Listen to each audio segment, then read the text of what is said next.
Salve família Encarando, aqui quem fala é o Davi e seja muito bem-vindo ao nosso humilde canal. Meus irmãos, enquanto as pessoas estão lotando aí os pátios de eventos, como aqui na minha cidade, as casas cheias, as mazelas estão só esperando as festividades passar e principalmente as eleições. Vem muito circo aí, né? Tem agora as festas juninas, teve carnaval, vai ter as eleições, terá a Copa do Imundo. Então parece que esses problemas, né, que são globais, eles ficam em pausa. Não, peraí, deixa as festividades passar, a eleição e a Copa do Imundo e depois começa. A mídia é cúmplice nesse plano, tanto para fazer parecer que não tem nada demais, que não está acontecendo nada, que não precisa as pessoas terem um mínimo de cuidado, como também faz o contrário. Exagera, causa o pânico para que as pessoas tenham medo e aceitem as ordens arbitrárias, como por exemplo, proibir de trabalhar, proibir de frequentar uma igreja, etc, etc, tudo que a gente já viu, né?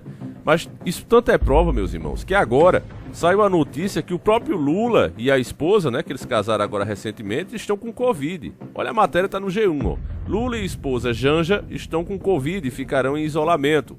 Informação foi dada pelo perfil oficial do ex-presidente no Twitter, de acordo com a nota. Lula está assintomático e Janja tem sintomas leves. Matéria muito recente de 5/6/2022. Então isso aqui serve para mostrar, e eu também tenho visto aqui o movimento de ambulâncias, quanto mais as pessoas se aglomeram, mais isso aqui vai aparecendo. Você sabe que lá na China o governo foi radical, prendendo as pessoas, tirando as pessoas de suas casas, levando lá para os campos de isolamento, que mais parece campos de concentração, mas tem levado as pessoas para lá, na marra mesmo, e colocado lá. Então sim, existe esse perigo ainda, porque é que nós estamos assim, né? Nos aglomerando, brincando, ao invés de o pessoal agora concentrar na economia mesmo, todo mundo trabalhar, concentrar os esforços nisso, mas não, você vê os municípios aí gastando milhões na contratação de artistas. Como eu disse desde o começo, aquela história com o Lima era só um fio da ninhada. Você sai puxando ele ali e você vai vendo como é que a camisa fica, vai ninhando toda. É exatamente isso, aquilo ali era só a ponta. Tem muitas pessoas mamando, a mamata nunca acabou, ela só muda de mão, né? Os amigos do rei são outros, eles usam outros métodos, mas no final é dinheiro público indo para os amigos do rei, como sempre foi.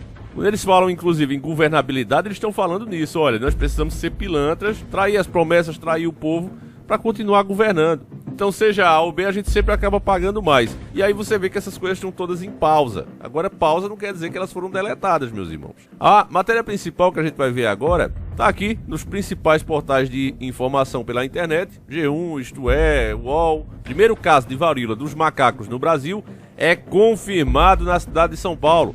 Instituto analisa contraprova. A gente tinha mostrado outro vídeo aqui, tinha mais de 60 suspeitas, né? E agora finalmente eles estão confirmando. Então veja, meus irmãos, tá aparecendo de pouquinho. O Sungamonga foi do mesmo jeito, né? Vocês lembram? Não, suspeita, vamos ver. E demoraram para confirmar. Depois, mais um casozinho ali, um caso ali, é repetição, né? Quando você vai percebendo como é que os cenários são montados, quando começa-se outro, você já identifica logo. Vamos ver aqui a matéria. O primeiro caso da varíola dos macacos no Brasil foi confirmado nesta quarta-feira, dia 8, na cidade de São Paulo. O paciente, um homem de 41 anos que viajou da Espanha, segundo o país com o maior número de casos da doença, foi colocado em isolamento no Instituto de Infectologia Emílio Ribas, na zona oeste da capital. O Instituto Adolfo Lutz está analisando a contraprova. Em entrevistas à TV podre de televisão, médicos disseram que, pela análise clínica, os sintomas e as características das feridas são muito compatíveis com os efeitos do problema. O paciente está bem. O secretário de Saúde do Estado, Jean, confirmou as informações e disse que o resultado da contraprova pode sair nesta quinta-feira. Isso aí é para ganhar tempo, meus irmãos. Ele já sabe o que está acontecendo, né? Em nota, a Secretaria Estadual de Saúde disse que as amostras do caso ainda estão em análise pelo Instituto Adolfo Lutz. Na verdade, o que está em análise é a contraprova, né? Já fizeram o primeiro exame e já deu o resultado. A mídia sempre coloca dessa maneira quando eles querem o quê? Ganhar tempo. E a ideia agora é ganhar tempo. Tem que esticar isso aí até passar as eleições. O que o paciente teve, início dos sintomas como febre e mialgia, dor muscular, no dia 28 de maio. A Secretaria Municipal de Saúde disse que ainda aguarda o resultado do exame pelo governo do estado, do segundo caso suspeito de varíola do macaco, Monkeypox, na capital. A pasta destacou que trata-se de um homem de 41 anos e que, segundo a investigação preliminar, passou por Portugal e Espanha no mês de maio. Além deste caso, a Prefeitura de São Paulo informou que monitora o estado de saúde de uma mulher de 26 anos, sem histórico de viagem ao exterior. hospitalizada com suspeita de ter contraído a doença. Segundo o prefeito Ricardo Nunes, do MDB, a paciente passa bem. Familiares e pessoas próximas a ela também estão sendo acompanhadas pela gestão municipal. Em nota divulgada esta quarta-feira, o Ministério da Saúde informou que 8 casos estão sendo investigados em todo o país. Segundo a pasta, Ceará, Mato Grosso do Sul, Rio Grande do Sul e São Paulo tem um caso suspeito cada um. E ainda há 2 casos em monitoramento em Rondônia e outros 2 em Santa Catarina. Você vê o nosso vídeo anterior, né? Nós mostramos muito mais suspeitas, meus irmãos, muito mais suspeitas.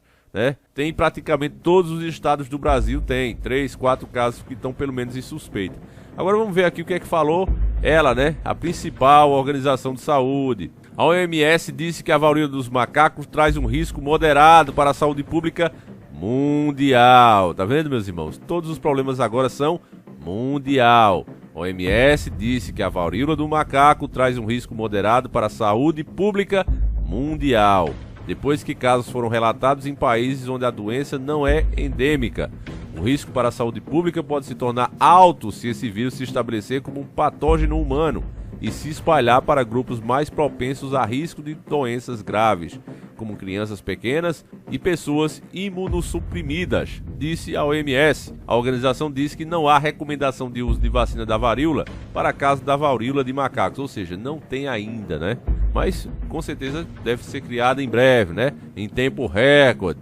Os sintomas iniciais da varíola dos macacos costumam ser febre, dor de cabeça, dores musculares, dores nas costas, ganglios, linfonodos inchados, calafrios e exaustão.